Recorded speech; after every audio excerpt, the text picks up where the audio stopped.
So మా motive ఏంటంటే మేము ఏదైనా సమాజానికి తెలియజేయాలని మాకు ఒక స్ట్రాంగ్ ఒక మోటివ్ ఉండే అనమాట. అంటే సో ఈ అన్నదానం చేసిన, ఈ హెల్త్ క్యాంప్స్ చేసిన అందరు చేసే రొటీన్ ఉంటాయి. మనం ఏం చేద్దామంటే ఎకో ఫ్రెండ్లీ గణేష్ ని ప్రమోట్ చేద్దామని అనుకున్నాం. అయితే ఈ డిస్కషన్ లో కొంతమంది మమ్మల్ని విరోధించారు. అంటే ఎకో ఫ్రెండ్లీ గణేష్ పెట్టుకుంటే చిన్న చిన్న పెట్టుకోవాలి కదా, మట్టి విగ్రహాలు పెడితే ఇరిగిపోతాయి కదా, అవి షేప్ రావు కదా అన్నట్టు చెప్పారు అనమాట.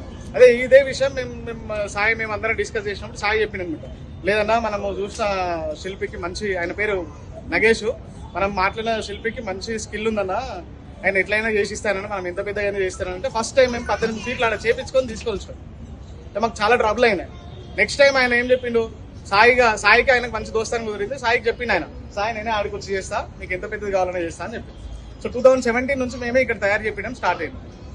దీని మొత్తం ఒక మోటివ్ ఏంటంటే, అంటే అప్పుడు మేము కాలేజీలో ఉన్నప్పుడు వాళ్ళందరికీ చెప్పదలుచుకునేది అంటే, మనం ఎకో ఫ్రెండ్లీ పెట్టదలుచుకుంటే ఎంత పెద్దైనా పెట్టచ్చు. అంటే మనము పర్యావరణాన్ని మనం కాపాడితే పర్యావరణం మనల్ని కాపాడుతుంది. సో మనము సొసైటీకి ఏదో ఒకటి చేయాలని చెప్పేసి ఆ మోటివ్ తోటి చేసినాం. సో ఈ ఇయర్ మనకు వినాయకుడు మహాసేన విశ్వసేన రూపంలో ఉన్నాడు. అయితే మనం 63 ఫీట్ ఈకో ఫ్రెండ్లీ గణేష్ని ఇక్కడనే తయారు చేసుకున్నాము.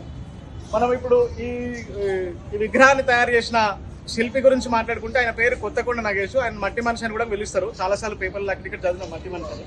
ఆయన ఓన్లీ మట్టి విగ్రహాలే చేస్తాడు. అది గణేష్ విగ్రహాలన్నా కానీ అమ్మవారి విగ్రహాలన్నా మట్టి విగ్రహాలు మాత్రమే చేస్తాడు. ఆయన ఆధ్వర్యంలో ఈ యొక్క విగ్రహాన్ని తయారు చేయడం జరిగింది. ఈ విగ్రహాన్ని తయారు చేయడానికి మనకి దాదాపుగా 3 నెలల సమయం పట్టింది.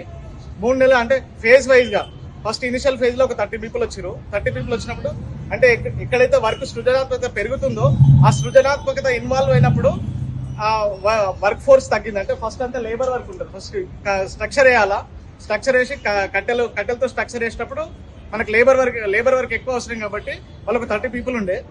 ఒక 10-15 రోజులు మొత్తం స్ట్రక్చర్ వేసారు. 15 రోజుల తర్వాత గడ్డి వర్క్ స్టార్ట్ అయింది. గడ్డి వర్క్ స్టార్ట్ అయినప్పుడు వాళ్ళకు 20 కుదించి 20 పీపుల్ వచ్చారు 30 లెక్కన్స్.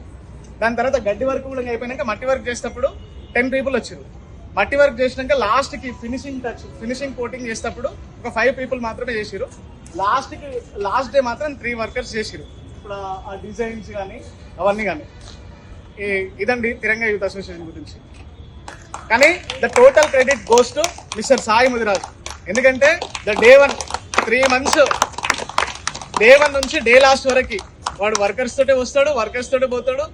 కష్టమైన నష్టమైన ఇన్ టర్మ్స్ ఆఫ్ ఫైనాన్స్ అనుకో, ఏదైనా అనుకో, అన్ని వాడే చూస్తాడు.